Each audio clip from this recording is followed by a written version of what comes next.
मेरा एक दोस्त है रोहित। अपनी फैमिली के साथ पुणे में ही रहता है। He is got a kid 33 years old, that is his age, and he is a sales and marketing professional, तो ट्रैवलिंग भी करता है वो। तो पिछले 4 महीने में कम से कम 4 बार वो एक्चुअली रेस्पिरेटरी ट्रैक्ट के इन्फेक्शंस को पिकअप कर चुका। खांसी जुकाम, हल्का सा बुखार, एंड ऑफ कोर्स वो डॉक्टर को कंसल्ट करता रहता है। एक बार उसको कोविड भी हुआ, डबल वैक्सीनेशन भी लगा चुका। और अभी 15 दिन पहले ओमिक्रॉन के टाइम पे again he picked up something. और फिर उसने अपना विटामिन डी का ब्लड लेवल चेक कराया, और विटामिन डी के लेवल की जो रिपोर्ट आई वो मैं आपके साथ शेयर करता हूं। इसलिए शेयर कर रहा हूं कि this report is a eye opener for all of us. तो विटामिन डी की जो रिपोर्ट है रोहित की, आपके सामने है। इसका लेवल 8.28 नैनोग्राम पर एमएल। आप समझ सकते हैं कितनी सीवियर डेफिशिएंसी है, और ये यंग है। His age is just 33 years old. And अगर आप इसको इम्यूनिटी से कोरिलेट करें, इस ब्लड लेवल, इस विटामिन डी लेवल को ब्लड में, तो आप समझ सकते हैं इसकी इम्यूनिटी कितनी डाउन है। अब आप देखें इसकी वाइफ की, अगर आप देखें तो 17.06, again C is also deficient. आप समझ सकते हैं अगर इम्यूनिटी आपकी कमजोर होगी तो आप इलाज तो कराते रहेंगे, मगर आप कभी हेल्दी नहीं हो पाएंगे। तो फिर मैंने और डाटा निकालने की कोशिश की इंडिया के लिए, और मैंने पाया कि इंडिया में 76% लोग विटामिन डी की डेफिशिएंसी से प्रभावित हैं। अब अगर आप इसको कोरिलेट करें तो जिन लोगों ने डबल वैक्सीनेशन लगा चुके, और जो मतलब अपर मिडिल क्लास में है, ऐसा नहीं है कि they can not afford, in spite of that अगर विटामिन डी की डेफिशिएंसी हो रही है और वो बार बार इन्फेक्शन पिकअप कर रहे हैं, अगर आप इसको इस तरीके से कोरिलेट करें तो कोई तो कारण होगा। अब वो कारण क्या है? पहली बात तो विटामिन डी आप ले कहाँ से सकते हैं?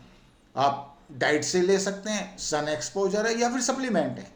तो डाइट से लेने में क्या है कि एक तो आपकी डाइट में होना चाहिए, दूसरा बॉडी उसको एब्जॉर्ब करनी चाहिए। तो जैसे जैसे आपकी एज बढ़ती जाती है या फिर और कोई डाइटरी डिसऑर्डर है, तो एब्जॉर्प्शन विटामिन डी का चला जाता है या कम हो जाता है। तो आपके पास सॉल्यूशन क्या है? सन एक्सपोजर अच्छा खासा एक सॉल्यूशन है। और काफ़ी लोग इंडिया में सोचते हैं कि हमें तो विटामिन डी की डेफिशिएंसी एक्चुअली हो ही नहीं सकती, विच इज़ नॉट ट्रू।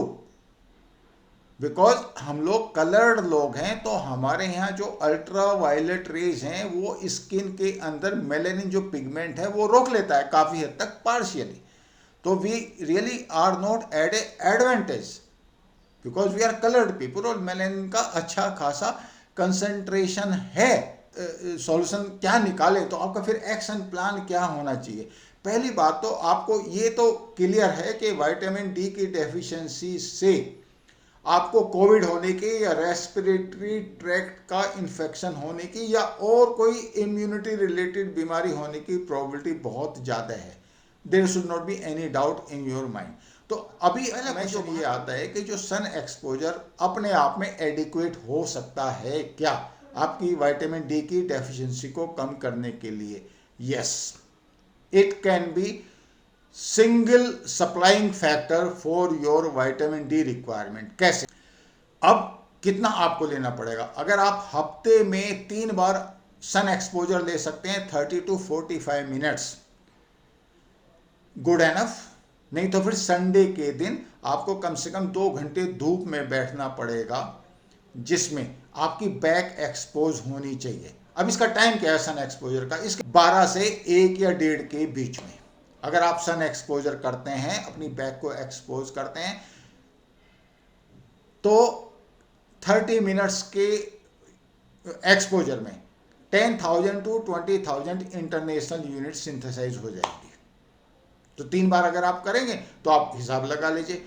और अगर तीनों को आप नहीं कर सकते, बिकॉज वीक में इट्स क्वाइट पॉसिबल कि आप ऑफिस जाते हो या और कोई आपका कमिटमेंट हो, तो संडे के दिन कम से कम आपको 2 घंटे बैठना पड़ेगा सन एक्सपोजर के लिए। बैक एक्सपोजर होना चाहिए। अब एक बहुत बड़ा क्वेश्चन लोगों का ये आता है कि सर मैं तो दिन भर सन में ही रहता हूँ, दिन भर काम करता रहता हूँ बाहर जाके, आप करते तो रहते हैं, लेकिन उस टाइम पे आप शर्ट और पैंट और जूते पहने रहते हैं, तो आपका बॉडी का सन का एक्सपोजर कहाँ है? आपका चेहरे का एक्सपोजर है, और चेहरे आपका शरीर का कितना परसेंटेज है, और चेहरे पे आपने एक सनस्क्रीन लगाया हुआ है जिसका SPF 30 से ज़्यादा है, तो वहाँ पे तो अल्ट्रा वायलेट रेज फिर एब्जॉर्ब होती ही नहीं, तो दैट ऑप्शन इज आउट। तो आपको सन एक्सपोजर लेना ही पड़ेगा। जो मैंने आपको तरीका बताया वो ही एक तरीका है इसमें। अब कई लोगों को डाउट होता है, वो कहते हैं कि या तो उनको टाइम सवेरे के टाइम मिलता है या फिर शाम को मिलता है, तो दोनों ही जो सिचुएशंस हैं वो अच्छी नहीं है। मॉर्निंग में जो अल्ट्रा वायलेट रेज हैं वो इतनी यूज़फुल नहीं होंगी, और वही सिचुएशन आफ्टरनून टाइम में होती है जब अल्ट्रा वायलेट रेज एक्चुअली ज़्यादा इंटेंस होती हैं और आपको नुकसान भी पहुंचा सकती हैं।